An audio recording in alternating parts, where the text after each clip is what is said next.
Hiding the cross, too scared to wear it boldly, huh?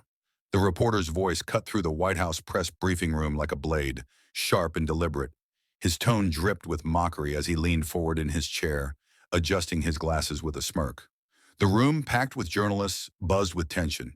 Cameras clicked, pens scratched against notepads, and all eyes turned to Karoline Leavitt, the press secretary of the United States under President Trump, standing at the podium. Her red blazer hugged her frame, and her blonde hair fell in soft waves over her shoulders. But the reporter's jab wasn't about her appearance. It was about the absence of something that had once been a constant. The small silver cross necklace she always wore, a symbol of her deep Christian faith. Today it wasn't visible, tucked away beneath her blazer, and the reporter seized the opportunity to pounce. Caroline's blue eyes narrowed slightly, but her expression remained composed. She had faced tough questions before, about policy, about the administration, about her own rapid rise to one of the most visible roles in the country. At just 28, she was the youngest press secretary in history, a fact that often made her a target for those looking to undermine her credibility. But this wasn't about her age or her qualifications. This was personal. The reporter, a veteran journalist named David Hargrove, had a reputation for digging into the personal lives of public figures, especially those who wore their faith on their sleeve, or, in Caroline's case, around their neck. He adjusted his tie, a faint sneer playing on his lips as he continued. "Not so bold today, are we, Ms. Leavitt? I thought you were proud of your faith. Or did a few tough questions from us make you rethink that?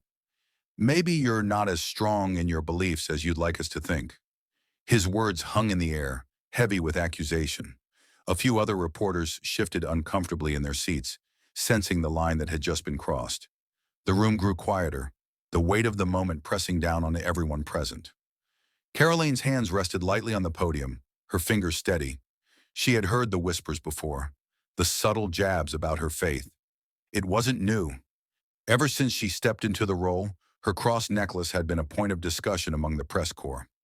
Some admired her openness about her Christianity, her unapologetic mentions of Jesus in interviews, and her habit of starting her days with prayer. Others, like David, saw it as a weakness, a target to exploit. They questioned whether her faith clouded her judgment, whether it made her unfit for a role that demanded impartiality. And a few weeks ago, during a particularly heated briefing, David had been one of the first to challenge her directly.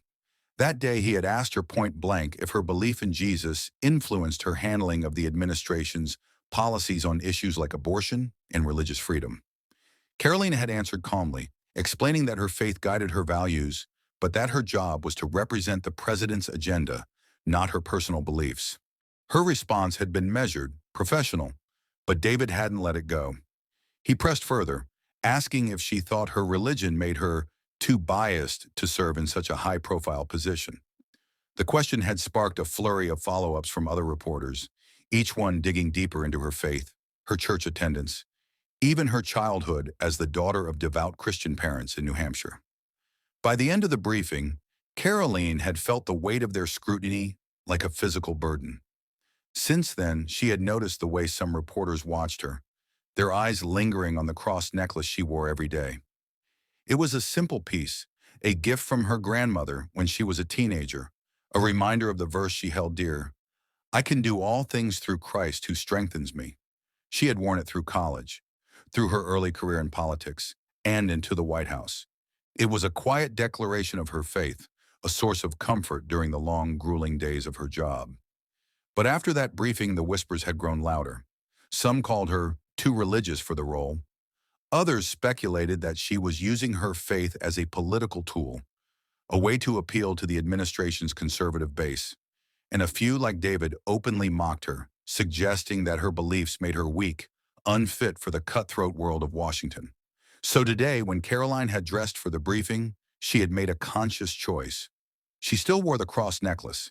It rested against her skin, hidden beneath her blazer. But she had decided not to display it openly. Not because she was ashamed, but because she didn't want her faith to become the story of the day. She had a job to do, a message to deliver about the president's new economic plan, and she wanted the focus to be on the administration's work, not her personal beliefs. But David had noticed the absence of the cross immediately, and he wasn't about to let it slide. Karoline took a slow, steady breath, her gaze locking onto David's. The room waited, the tension crackling like static. She could feel the weight of every eye on her, the cameras capturing every micro-expression, every flicker of emotion. But she wasn't rattled. If anything, she felt a quiet strength rising within her, a certainty that had carried her through every challenge she had faced in her life. She thought of her faith, of the countless times she had turned to Jesus in moments of doubt or fear. She thought of the verse from Matthew that had been on her mind all morning. Let your light shine before others, that they may see your good deeds and glorify your Father in heaven. She wasn't hiding her light. She was choosing when and how to let it shine. Mr. Hargrove, she began, her voice clear and steady, cutting through the silence. I'm not sure what you think you've accomplished by pointing out what's under my blazer, but I'll indulge you for a moment.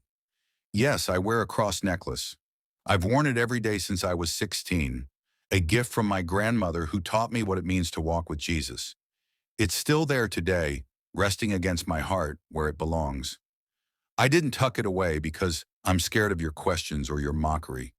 I did it because I wanted this briefing to be about the president's agenda, not about me. But since you've made it about me, let's talk. The room seemed to hold its breath. David's smirk faltered slightly, but he leaned back in his chair, arms crossed, waiting for her to continue. Karoline's voice grew stronger, her words carrying a quiet authority that filled the space. You seem to think that my faith is a weakness, something to be ashamed of, something I should hide because a few reporters might question it. But let me be clear. My faith in Jesus Christ is the foundation of everything I am. It's what gives me the strength to stand here every day, to face your questions, your skepticism, your attempts to tear me down. I'm not here because I'm fearless. I'm here because I know I'm not alone. I know that Jesus is with me, guiding me, giving me the courage to do what's right, even when it's hard. She paused for a moment, her eyes scanning the room, taking in the faces of the other reporters. Some looked surprised, others intrigued.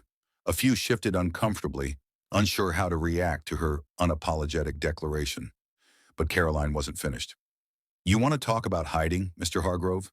Let's talk about the way you hide behind your questions, using them to mock something you don't understand. My faith isn't a prop.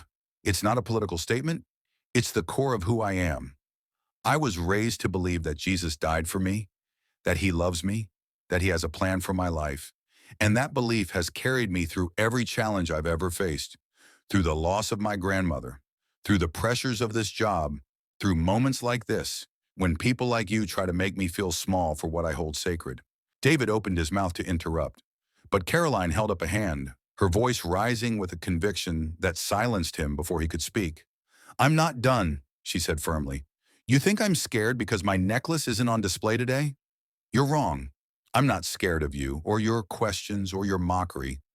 I'm not scared because I know who I am and I know who I serve. I serve a God who is bigger than this room, bigger than your words, bigger than any criticism you can throw at me.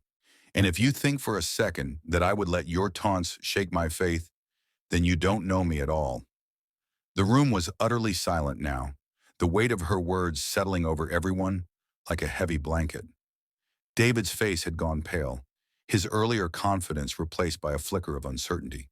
He hadn't expected this. He had thought he could rattle her, make her stumble, maybe even make her lose her composure on camera. But Karoline stood tall, her voice unwavering, her eyes blazing with a fire that came from something deeper than herself.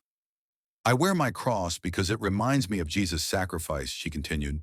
It reminds me that he endured far worse than a few snide remarks from a reporter.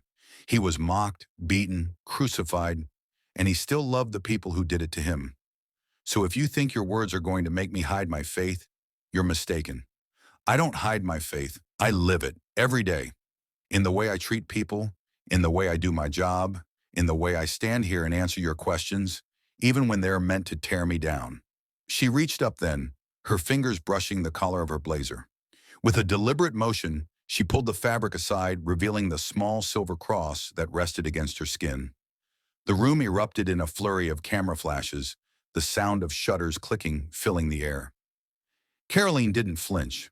She let the cross catch the light, a quiet symbol of the faith she refused to apologize for. "This cross isn't a decoration," she said, her voice softening but still carrying the same strength. "It's a reminder. A reminder that I'm called to love my enemies, to pray for those who persecute me, to stand firm in what I believe, no matter what. So go ahead, Mr. Hargrove. Mock me. Question me. Try to make me feel small. But you'll never shake my faith, because my faith isn't in myself. It's in Jesus Christ, and He is unshakable." For a moment, no one spoke. The other reporters sat in stunned silence, their pens frozen above their notepads. David's mouth opened and closed, but no words came out. He looked around as if searching for support from his colleagues, but none came. The room was with Karoline, whether they shared her faith or not. Her conviction, her courage, her refusal to back down, it was undeniable. Finally, another reporter, a woman from a major network, raised her hand. Her voice was tentative, almost respectful. "Ms. Leavitt, can you tell us more about how your faith informs your work here at the White House?" Karoline smiled, a genuine warmth breaking through the intensity of the moment. "I'd be happy to," she said. "My faith teaches me to seek justice, to love mercy, to walk humbly with my God. It reminds me to treat everyone with respect, even when we disagree. It gives me the strength to serve this administration and this country to the best of my ability, knowing that I'm not doing it alone. I'm doing it with Jesus by my side." The briefing continued, but the tone had shifted. The questions that followed were more thoughtful, less combative. David didn't speak again, his earlier bravado replaced by a quiet unease. Karoline answered each question with the same grace and confidence she had shown throughout, her faith no longer a point of attack, but a source of strength that commanded respect. As the briefing came to a close, Karoline stepped away from the podium, the cross necklace still visible against her skin. She didn't need to say anything more. Her words, her actions, her unshakable belief in Jesus had spoken louder than any reporter's mockery ever could. The room had witnessed something rare that day, a moment of raw, unapologetic faith that left everyone, even the skeptics, in awe.